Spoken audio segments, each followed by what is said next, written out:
그리고 변비에 걸린 분들도 이 뇌동맥류에 걸릴 위험이 굉장히 높습니다. 와, 변비에 걸린 사람도요? 네, 왜냐하면 힘을 주잖아요. 아. 그러면서 이제 이쪽으로도 더 많이 압력이 가죠. 그렇구나. 네. 그럼 우리가 집에서 이렇게 뇌동맥류를 걸렸다는 그 위험 신호를 알 수 있는 게 있나요?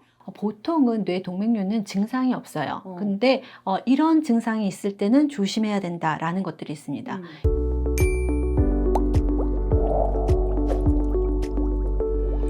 유리님들 안녕하세요. 캐나다 토론토에서 건강한 얘기 전해드리는 토론토 스텔라입니다. 아직도 구독과 좋아요를 안 눌렀다고요? 구독과 좋아요를 눌러주세요. 박사님 안녕하세요. 네, 안녕하세요. 안녕하세요, 유리님들. 영양학 박사 클라라입니다.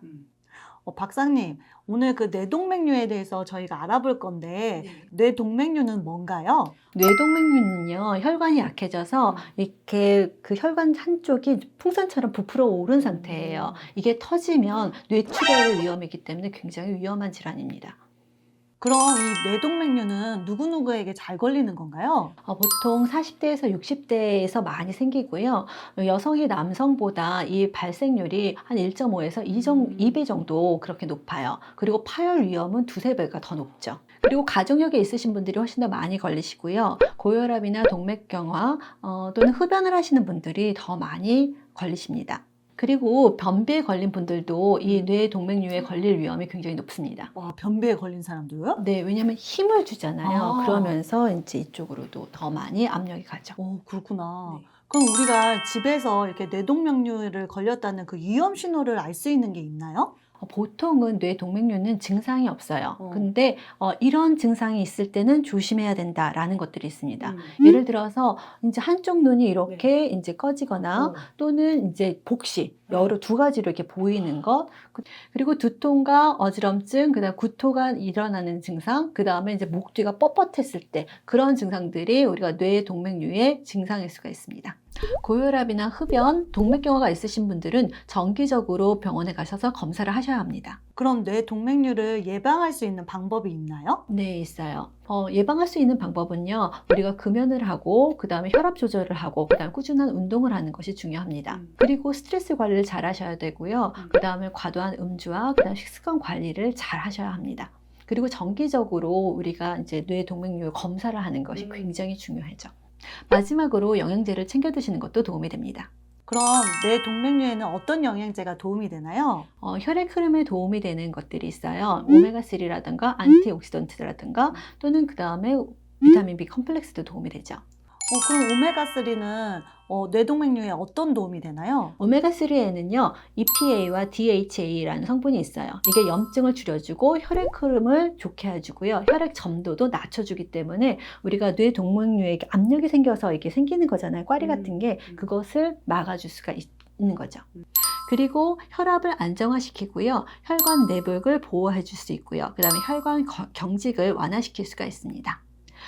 특히 고혈압이나 동맥경화 같이 뇌동맥류를 높이는 요인들을 완화시켜줘서 우리가 뇌동맥류에 많은 도움이 될 수가 있습니다.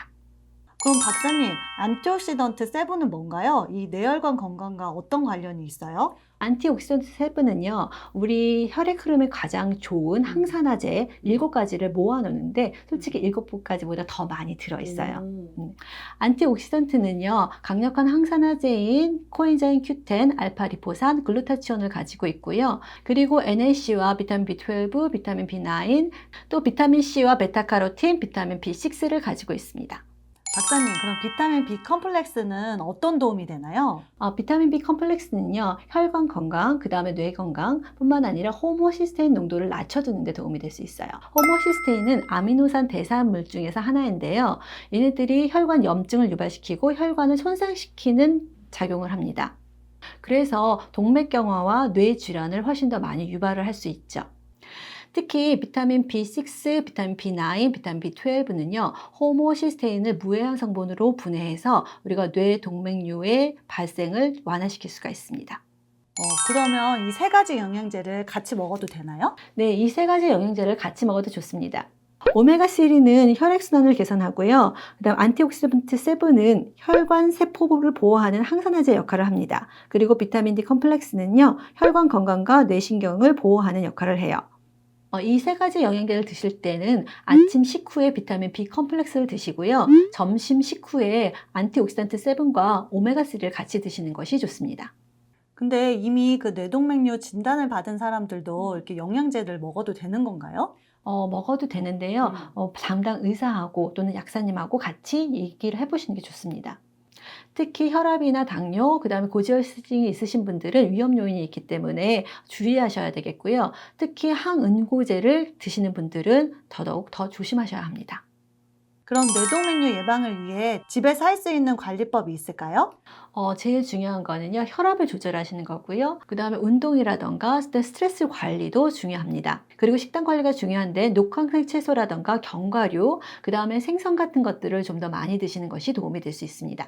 그리고 고혈압, 당뇨, 동맥경화가 있으신 분들은 기본적으로 이 기저질환을 먼저 관리하셔야 합니다. 마지막으로 이 뇌동맥류를 영양제로 챙길 때 꼭 챙겨야 되는 핵심 포인트는 무엇인가요? 뇌 동맥류를 예방하기 위해서는요, 항산 성분들이 많이 들어있는 영양제, 예를 들어서 비타민 C나 오메가3를 꾸준하게 복용하는 게 중요하세요. 그리고 아까 말씀드린 것처럼 기저질환이 있는 것들을 먼저 관리를 하시는 게 중요합니다. 그 다음에 의사와 상담을 하시면서 정기적인 검진을 하는 것도 중요합니다. 오늘 클라라 박사님과 뇌동맥류에 대해서 알아봤는데요. 많이 도움이 되셨나요? 도움이 많이 되셨다면 구독과 좋아요를 눌러주세요.